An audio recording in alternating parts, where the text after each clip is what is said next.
when the weight on our chest grew too heavy to bear, we chose to remain behind in Athens, like a lone shepherd staying in the city, so that you might still be tended.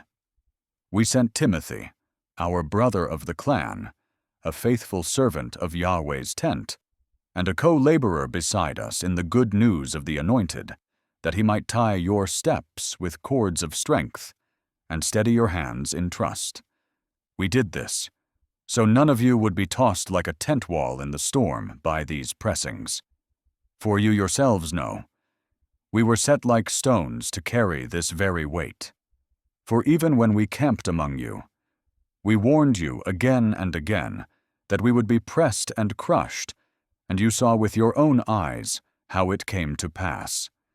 That is why, when I could no longer hold back, I sent to learn of your trust, lest somehow the tester had laid a snare for you, and all our sweat in the field would be emptied, like water spilled on the ground.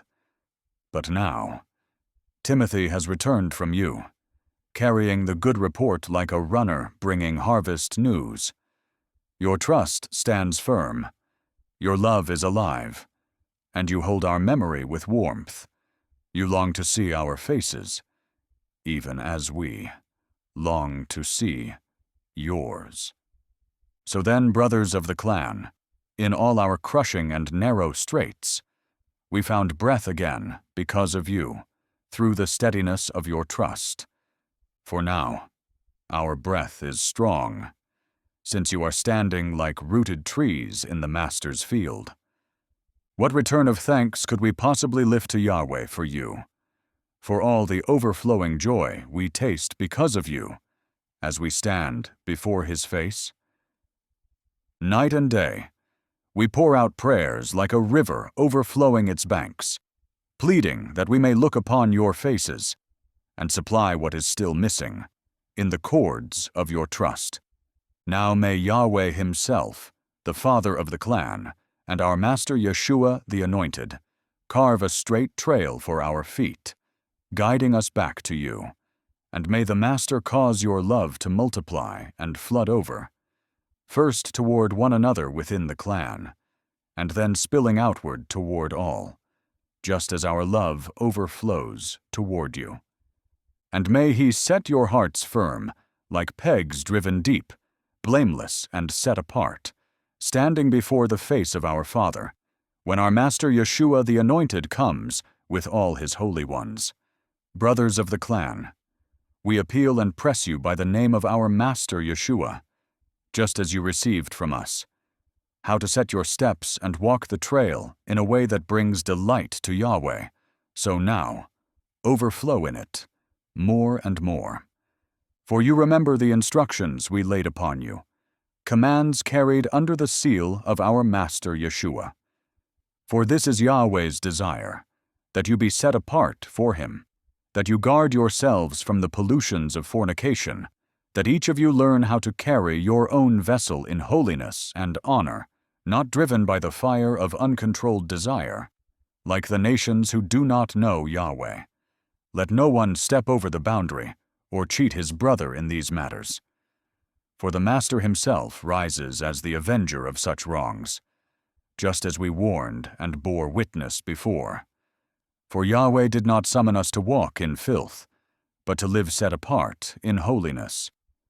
So then, the one who throws this aside is not rejecting a man's word, but despising Yahweh Himself, the one who has poured out His holy Ruach into us. Now concerning brotherly love, there is no need for me to write, for you yourselves are taught by Yahweh to show covenant love to one another. And indeed, you are already showing this love to all the brothers throughout Macedonia. But we urge you, brothers, let it overflow still more. Make it your aim to live in quiet rest, to tend to your own matters, and to labor with your hands, just as we commanded you, so that your footsteps may be honorable before those outside the clan, and that you may live in need of nothing. But we do not want you, brothers, to remain without understanding about those who have fallen asleep in death, so that you do not grieve like the nations, who have no hope. For if we trust that Yeshua died, and then rose again, so also we believe that Elohim will lead forth with him those who have fallen asleep in covenant with Yeshua. For this we declare to you by the word of the Master. We who are still alive, remaining until his arrival, will not step ahead of those who have fallen asleep. For the Master himself will descend from the heavens with a commanding cry, with the voice of the chief messenger, and with the trumpet blast of Elohim. And the dead in Messiah will rise first.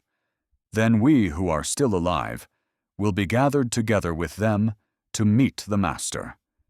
And from that moment, we will always be with him. Therefore, wrap one another in encouragement with these words, like a cloak laid over weary shoulders.